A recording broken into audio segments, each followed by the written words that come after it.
So I think what I really wanted to kind of understand, Stuart, was that relationship between exercise and mental health. I think that'll benefit a lot of people at the university where I'm at.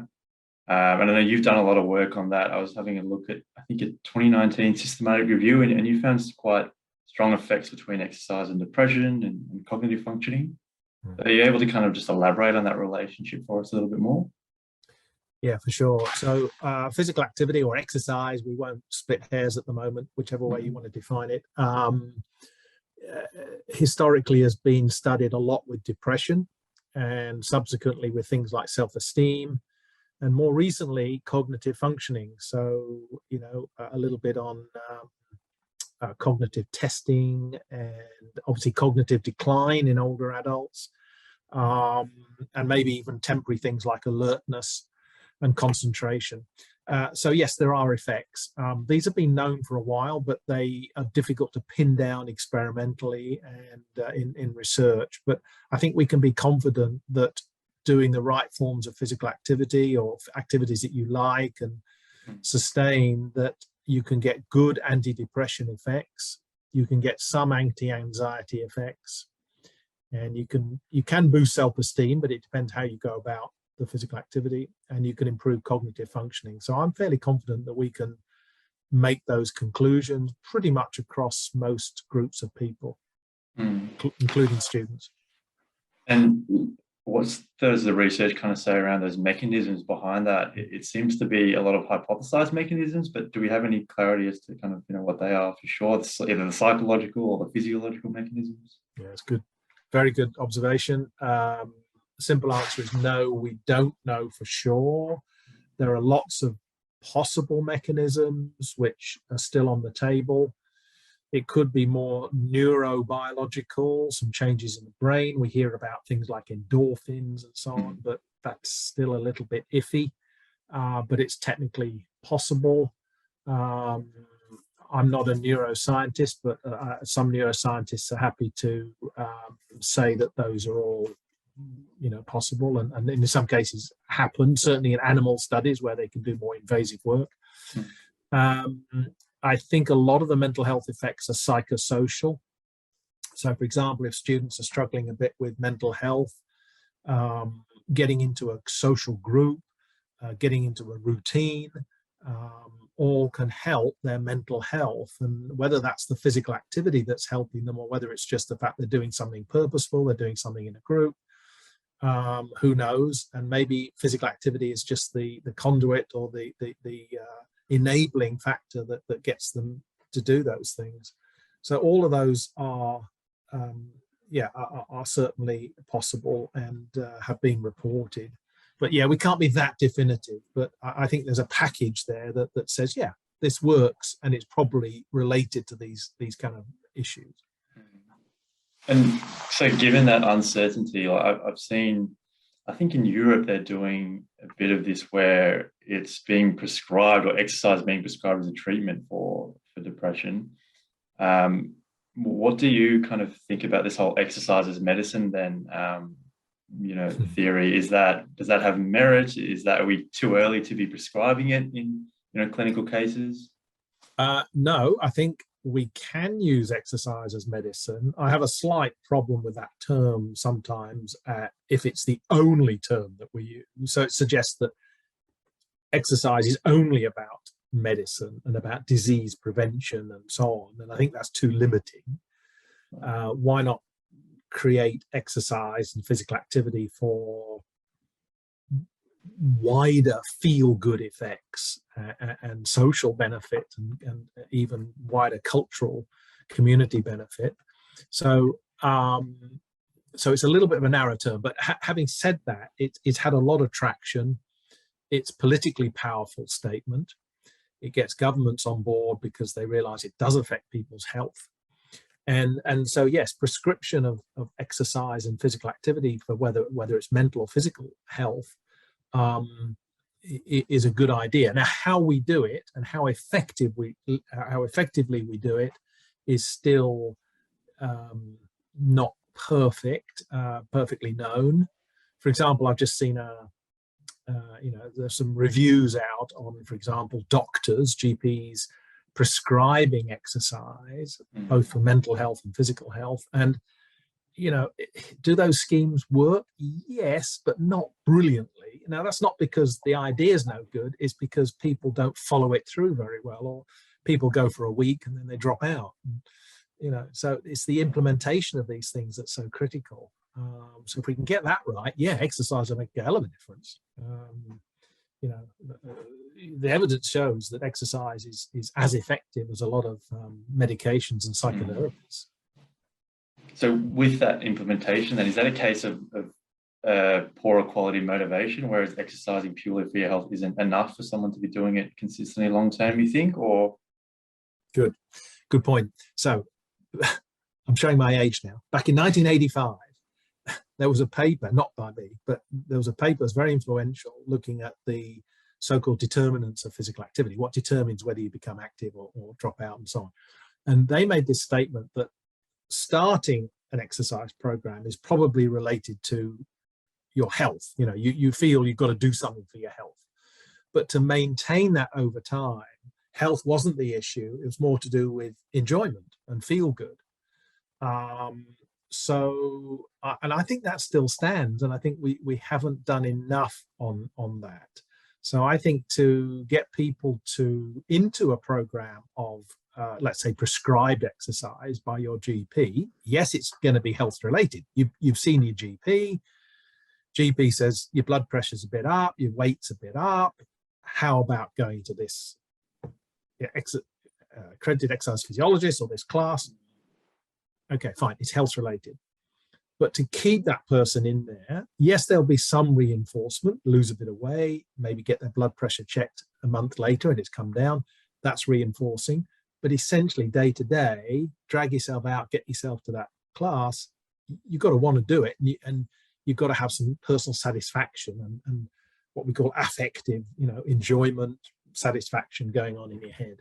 So, yeah, I think we need to do more on that, you know, help people enjoy these things and get some satisfaction out of it, not to beat ourselves up to do more that's punishing and so on. Yeah. That sounds like a lot of overlap with that self-determination theory, intrinsic motivation, and having that as a high quality motivation for exercise. Exactly. So you might shift from a more extrinsic perspective, hey, you know, I better do this because I'm getting fat, to more intrinsic, which is, hey, I now identify myself as a physically active person, and that's important to me. And so you internalize the motives. And so, yeah, I think that's really important, and not always easy to do. We all get driven by external drivers for sure, but if we can move that way, that would be good. Yeah. And I'm really curious then, like, especially on the back of that exercise as medicine, right? You know, if you're prescribing an antidepressant, there's certain dosage limits, you know, there's certain parameters you have to follow, right, in terms of prescribing that. Do we have that kind of information with exercise, or is it purely at this stage? Yeah, as to how much we do and how intense and things. Yeah, I mean, like that dose-response relationship, and also other variables as well. Like, yeah, is it better to do it indoors or outdoors? Yeah. Are there certain variables that are better in terms of capitalizing on that effect on your mental health? Or I think for mental health, it's probably less easy to prescribe certain types of things than it is maybe for physical health. So a dose response for physical health is reasonably clear. For example, you know, moving from light intensity to moderate intensity and then moderate to vigorous will have additional benefits, depending what you're measuring, but pretty much will have additional benefits. Mental health, maybe not. Maybe for some people, light intensity physical activity in a nice environment is enough. And after that, there's no additional mental health benefit if they go more vigorous, you know, for example, indoors on a treadmill or something. So I think I think mental health, because it's mental, is much more personal. A colleague of mine used to say it's horses for courses. You know, you like swimming, I don't. So you're going to get mental health benefits from swimming, less so for me. I like walking, you don't. I'll get benefits from walking. And I think it is much more sort of psychosocial in that regard. Indoors versus outdoors, there's a little bit of evidence that outdoors can be particularly beneficial for obvious reasons. but it's a rather understudied area, to be honest. Mm. And so I was just walking around the gym floor at the gym at uni where I do work. A lot of people do kind of speak to part of the motivation that they do exercise is maybe not they have a mental illness as such, but it's more of a subclinical issue, you know, trying to manage their day-to-day distress. They've got exams, assessments, you know, all that coming up, and it's a way to manage that. Is the relationship between exercise and mental illness versus mental, say, distress, is that nuanced, or is that the same? Are they the same? It's a very good point, and I think, you know, that they've always said that for those with well-diagnosed clinical mental health issues, that exercise is part of a wider package of treatment. It's an adjunctive treatment, and particularly for more severe types of mental health problems. So it's not the only answer, but it would probably be part of a package. And of course, those people are notoriously difficult to get involved in physical activity. I mean, there have been studies done in secure facilities where people are residential and under pretty severe mental health conditions and under quite clear control regimes, and they get beneficial effects, no doubt about that. But that's at one extreme. I think for the general population who go through phases of poor mental health, I think there's no doubt that physical activity can play a role. So it's more of a continuum, I think, rather than making really clear distinctions between levels of clinical diagnosis. Okay. I suppose in the last few minutes, Stuart, I'd love to change tack, because I know as well that you've done a lot of research on determinants of physical activity and getting people to move more. And that's something I'm seeing a lot of as well, more in colleagues and postgraduate students and other academics as well, is kind of sedentary lifestyle and unsure as how to kind of manage that with the demands and rigors of, say, you know, a white collar job, or if you're an academic, you know, that lifestyle does demand you to sit down a lot all day. So how would one go about, changing that lifestyle so that you can reduce that sedentary behavior? Yeah. So we define sedentary behavior as, if you like, low energy sitting. So, you know, we're obviously sitting down, but we're not moving, because you could do exercises while you're seated, and people in a wheelchair, for example, could be wheeling quite vigorously, but because they're sitting, we wouldn't call that sedentary behavior because they're being physically active. But okay, so for most people who are able to stand and to move, then it's sitting, essentially sitting, and we know that we do a lot of that. So it's a stage-based process, really. We want to get people out of their chair. And so the first stage is to stand. That doesn't have a huge effect on your physical health. It might help your mental health a little bit, break things up, blah, blah, blah. But you've either got to be moving. You've got to be doing light, moderate, or vigorous physical activity in place of sitting. And yeah, you're right. You know, we have a society where we sit a lot. So we've become a lot more aware of that as we've got these sort of white collar jobs and sedentary jobs, more so than in previous generations.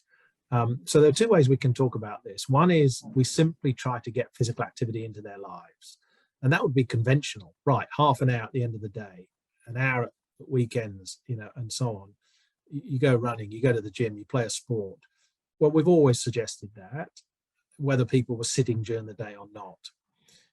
The alternative way is to say, well, can we break up this sitting throughout the day, and can we integrate it into a work pattern, so we're not goofing off work, we're still working, but we're not sitting the whole time. We're standing, we're even moving more, we're doing some muscle movement while we're standing and while we're still able to work, either having a conversation or doing paperwork and so on, computer work. Now that's less well studied, that sort of breaking up thing, but there are studies that have shown that can be effective.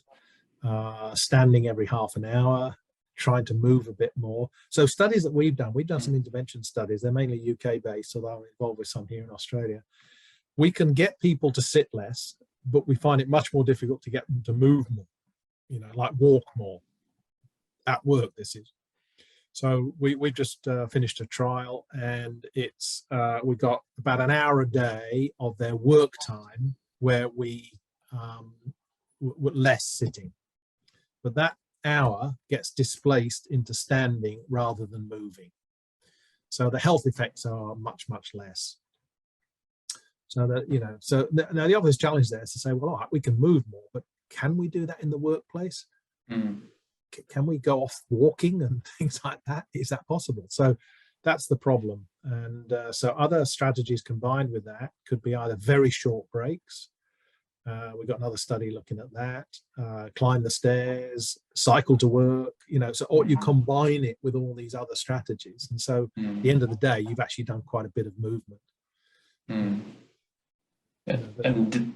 are there particular, like, in terms of those strategies, are there particular ones like apps, for example, or is there anything that actually that you've seen in this, in the sense of innovation, that has helped, you know, recently? Or so I mean, if you just want to stop people sitting more, then those standing desks do have an effect. And you know, you can argue about costs and availability and so on, but if you have one, you sit less. But not everybody does it, and you do need prompting, and you do need some perhaps goal setting and so on. So you need these behavioral and psychological strategies alongside what we call an environmental intervention. The environmental intervention is you put a desk in front of them that's different and can elevate. If you just put that in front of them and do nothing else, some people will do it, some won't. In terms of apps and self-monitoring, they could be quite useful. Usually, though, in conjunction with something else, like a prompt or a goal that you're setting, or the prompt would be maybe somebody's phone calls, so, you know, to keep you going every week. So I've just been looking at this actually. I'm just putting together a chapter for a health psychology book, and and I've done it in my own book. The apps are moderately effective. Okay. Surprising. You would have thought they'd be really successful, but the effects on physical activity are okay, but they're not spectacular. And I think one of the reasons is we don't know yet how to engage people with those things and how to keep them engaged while they boost their physical activity. People forget, people get bored, it's a novelty, and then it's gone. But yeah, they can work for sure, and they're probably much better potential than we had in the past when we didn't have that kind of stuff. So you mentioned, so that there's these apps and environmental interventions like standing desks, but you also mentioned the psychological strategy. So what would they look like? Is that, again, trying to make it a way to be enjoyable, so it's intrinsically motivated? I think try to engage with people around their affective experience, their emotional experience, and that's a little bit more subtle. But you know, we certainly got to find out what they enjoy doing and what they like doing. You know, so if I climb the stairs in my building at work, it's a dull environment. It's grey concrete, doors slam and things like this. So that affects you affectively. Whereas if you get a affectively pleasing environment, you're more likely to be automatically cued into doing that. Unfortunately, we get automatically cued into sedentary activities and low active activities like the lift versus the stairs. Not only is one usually more prominent than the other, but they're more affectively pleasing. You know, the hotels are classic, aren't they? You go in and there's this nice lift. It has the menu inside, it has mirrors, it has whatever, might even have some music. And then the stairs, you can't even find them. And if you can, they're pretty dull. So it automatically prompts people, and then it triggers their affective responses. You know, oh, the lift is pleasant, the stairs are not pleasant. So I think those are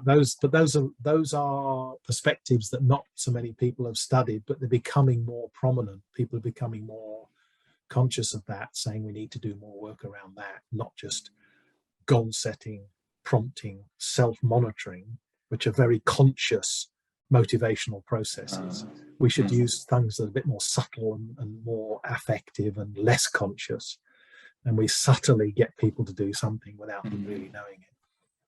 In terms of that choice architecture and those Yep. environmental influences, have you seen that in practice done really well in any setting? Are there any examples that? I think the best examples are in food, where you get supermarkets who subtly guide you to certain products. I think in physical activity terms, nearly all of those studies are stair climbing prompts. Or stair climbing signs, I should say. So these have been around for 20, 30 years, where you put a sign up at the with stairs one side and say an escalator on the other, and or even a lift, you could do, and you prompt people into the stairs. So that's the closest we've got, and those effects can be quite good, but again, they tend to be short term. While the signs are up, they work. When the signs are taken down, you lose some of the effect. But you can get people to climb stairs more by putting up some interesting prompts and signs and messages. There's a lot of interesting work in that area. So that's kind of choice architecture. It's quite conscious in one sense. You're getting people to look and read and whatever, but it's down that side of things. Awesome. Well, thanks, Stuart. I think there's a lot there that certainly I've learned, and I'm sure people watching this in the university environment at ANU will feel the same. Is there anything that you wanted to add in terms of exercise and mental health? Yeah, some great questions. You've got a good grasp of this, Indy. Very impressed. I wish you luck with that. And no, I just think we should promote physical activity for well-being as well as more medical, physical issues. As I've got older, there are some health issues I'm more conscious of as I've got older, but it's still about feel good and wanting to do something rather than be forced into it because it's a pill that you have to take, and a rather unpleasant pill. Let's not make physical activity an unpleasant pill. Let's make it a nice tasting one, if that's the way we go. So I'll finish on this. So I was quite taken by a nutrition conference I went to, where this guy was telling us about this form of bread that he developed. And he said, look, the bread's really nutritious, it's good for you, but I have to make sure that it's available and at a low cost. Otherwise, it's no good. So I'm thinking, well, could we say that for physical activity? That it has to be available, it has to be at low cost, and it has to taste good. Okay. So if you use that analogy, we could get somewhere, and so physical activity is pleasant as much as we can make it pleasant. It's freely available, and it doesn't cost you very much. And if we can satisfy those, we'll probably make some progress.